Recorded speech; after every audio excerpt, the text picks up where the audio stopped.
Hey Cobra, here's the video you asked me to do about my settings and lifetime. So it's my second time doing it. The first time I didn't have my cursor, and so it would have been really hard to follow. So this time I'll be going pretty fast since I've already done it. So you wanted to see my settings. So here are my settings. One thing I want to tell you about settings is that be very mindful of where your mouse is, and whenever you're using the scroll wheel, having your mouse over something is gonna change it if you use your scroll wheel. So like you could accidentally change something like your encoder and fuck it up badly. And so here are my settings. They're mostly default from what I know. I think you figured out how to stream, but basically you go on Facebook and Facebook gives you yeah, like I said, I've already done it. You come here, you go en direct, you go connection, or else it's going to use your webcam. You copy your clé de flux, or probably flux key in English, paste that in, and basically Facebook is going to give you a new stream key every time you want to make a stream. So you just apply that, and you then go start streaming, and Facebook is going to then see that your stream is coming in, and you can then go about starting the diffusion in direct, or like just post probably in English. So yeah, this is how you start posting to Facebook. Let's stop streaming, and so Facebook is gonna just die. Let's just not, probably we know it's gonna die. Okay, that. So following up with the rest of my settings, we got my output. This is all grayed out because we're recording, I'm guessing. But my encoder is X264. That might be dependent on my graphic card. This is where your shit exports and how it's encoded again. I have an NVIDIA 950M in my laptop, if that helps. Audio, these must be default. This is I guess where you would put it at 1920 by 1080 output if you wanted, like we discussed the other day. I had not seen this thing before searching through for you. Then hotkeys, I have no special hotkeys. Advanced, I think this is also default settings. They work really well for me at least. So that, let's cancel out of here. So that was my OBS settings. Now, if we go to Lifetime, to be honest, like, I'm no expert really. Basically, you create your track, you then select it.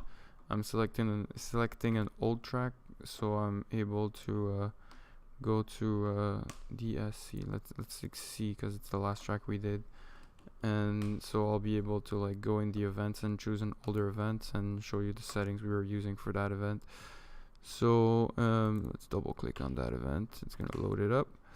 Okay, so the settings are in classes, actually, in your events, and here is pretty much where you set them up. So timing settings, invalid, ignore invalid. That's for your first lap, or I don't know, that's just what happens when you do a minimum lap time under the minimum lap time.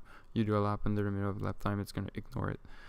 Then alternate lap time, I'm not sure we use this. Oh no, this is for when the lap starts, you're using the alternate minimum lap time at the beginning, because the drones are gonna cross the line within 2 seconds of like starting the race. So you want to use the alternate minimum lap time at first. Following what? I'm not exactly sure why this is not ticked right now, but I'm pretty sure we use heads up first lap, or else that makes it so all the drones are gonna have their own 2.5 minutes to race, or 2 minutes to race, and that makes it so like if someone takes 30 seconds to take off, they get basically they don't get an extra 30 seconds of flying, but after the clock beeps, it's like someone keeps flying and it keeps getting laps, and it's just like it dinged already, like you're supposed to come back. So I like to put heads up first lap, so like everybody has 2.5 minutes, and if you take 30 seconds to take off, too bad. Most people, well, a lot of people would disagree with me and say everybody needs to be able to take off at their own time and take their time to do, but it does extend the race by a minute or two, well, probably a minute, 30 seconds to a minute, and then they have to come back and this, that, and makes it longer. Okay, so there's that. Then rounds, this is where you set up your practice qualifying in main. I don't do practice most of the time because it doesn't give points, and whatever, just get points. So then here we have qualifying, staggered, start type. I think we're better off with heads up usually. I think the last time on UTT 8 I had heads up. Like I said, I use heads up now, not staggered. For start path, this I don't think is useful or does anything. Allows to use multiple transport. I don't think that does anything. Here you put the number of pilot. I'm running 6 pilots at a time today. Well, by now. And 2.5 minutes. Yeah, usually I have 2.5 minutes. I would like to get to like the same rules as multi-GP when we run events where it's 2.5 minutes and you have to run the most laps in 2.5 minutes. It makes a lot of sense for Lifetime. It's just I don't understand how to set it up properly. So right now we're doing top 3 consecutive. Something to remember in order to make it top 3 consecutive is to come here and edit of your event once you created it and change the main seating to fastest top 3 consecutive. This is very important. It's what makes the whole thing, the brackets work properly and your website work properly when you go look at the race online and everything. So that, and then main. Once again, it's heads up in main and like amount of laps, sort type. Oh yeah, that's probably sort type for the main, like how you sort your main, and then double elimination. That you should look online videos of how to use lap time and brackets and stuff. It's kind of complicated, but not really. Audio split. This I don't use. It's probably default. Following what? Seats. We use the IMD6C channel setup. This is to know who paid and whatnot.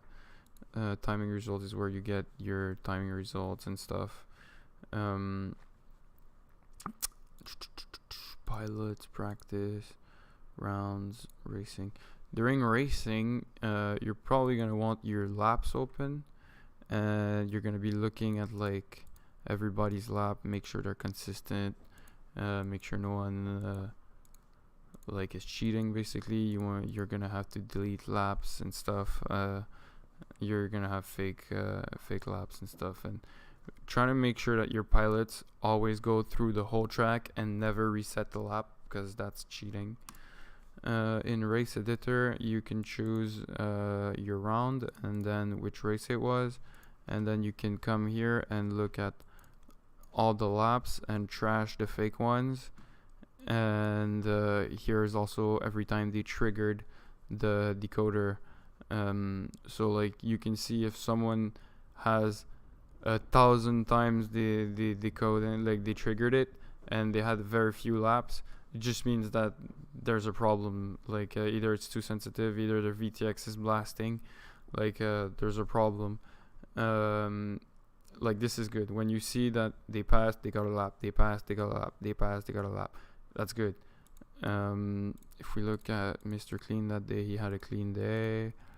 That looks like a good day. Like everybody gets like 4 passes, 3 laps, that's good.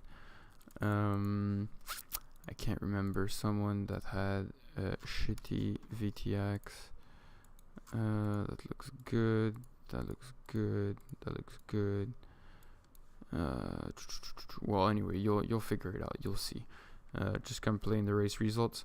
Also remember, in race results, whenever you do some change, like deleting a lap or things like that, you always want to come and save your edits before even changing things. If you change from 1 to 2, it's gonna not save all the settings, all the laps you deleted.